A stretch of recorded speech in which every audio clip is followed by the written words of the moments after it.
breakfast kami after ilang ano. Ayan, try namin dito sa may Lilac, Marikina. May order namin. Okay dito.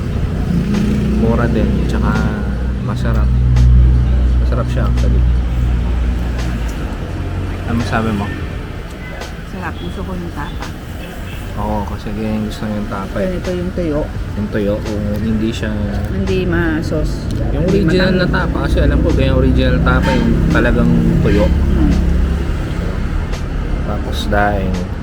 Akin daing. Tapos ito, in extra namin kasi gusto namin tikman yung longganisa nila.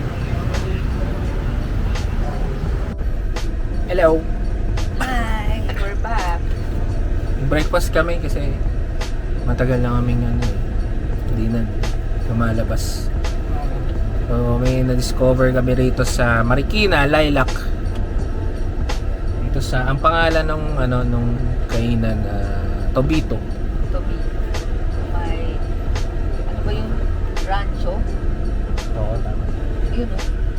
Sa tapat ng na Rancho State 4, Rancho 4. Dito sa Lilac. Yan, dito sa Lilac marami kasing kainan dito, hilera. Pero pag umaga, konti lang ang ang bukas. So etong Tobito nag-serve sila ng breakfast from 7 AM yata. 7 AM ba lang? Yun lang o. 7 a.m. 7 AM. Yun nga, in-order namin yung Masarap. yung tapa, bangus tsaka yung longganisa. Masarap naman, pero yung longganisa okay lang kahit na special. wala naman Walang something special. Parang yung mga kinakain yung longganisa sa ibang lugar ganun. Pero kasi merong mga lugar na masarap talaga yung longganisa, di ba? So yung longganisa nila parang yung lang, parang breakfast longganisa yung mga Matamis yun, di ba? Parang binibenta ko rin. yung parang binibenta namin ganun yung lasa. Pero mura siya dito. Kasi kung dalawa lang kayo, tig isang meal. Kasi sa isang meal, parang ang dami nung kanin. Kasi hindi na namin naubos yung isang order eh. Kung ulam na lang yung kinain namin doon. Tapos gusto ko yung tapa kasi ganung tapa talaga yung gusto ko, tuyo. Tapos basta walang sauce, ganung tapa ang gusto ko. Ang alam ko kasi talagang tapa, ganun eh.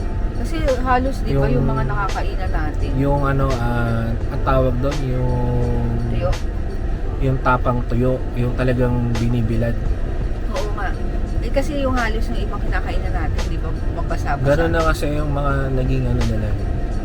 Yung masos sa tapa, ganyan. Ayoko yung ganun. Pero ito gusto ko. Saka yung mo, bangus. Masarap. Masarap yung bangus, masarap. Yung bangus gusto ko.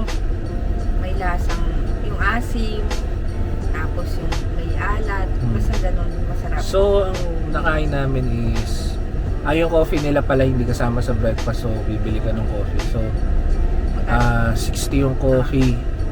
Tapos yung kinain namin 170.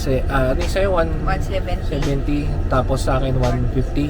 160, 160. may bangus, So tas 150. saktong 500 yon, 400 plus, pero kasi nag-extra kami nung longganisa, so pumata kami 600. Pwede pa rin kasi tatlong Putahe na. putahe tapos yung May coffee. rice pa. Ang suggestion ko lang sana yung nila, may coffee na.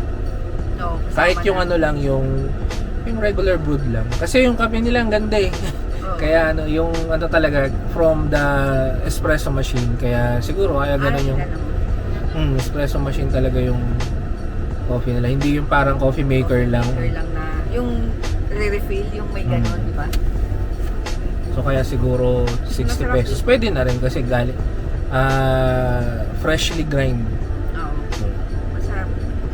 So yun, try nyo rin dito. Yung mga malapit dito sa Lilac, Marikina.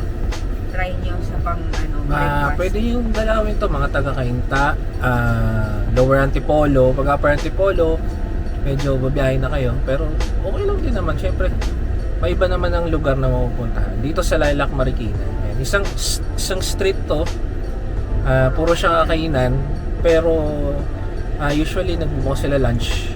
Or iba, 10 AM siguro. Ganun. Pero ito, nagsaserve sila ng early breakfast. 7 AM.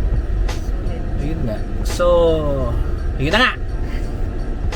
Alam nyo, meron akong Third Si eye. Kinini yan. Hindi, third eye yan. Kita-kits susunod. Susunod. Kita-kits susunod. Kita-kits ulit susunod. Bye.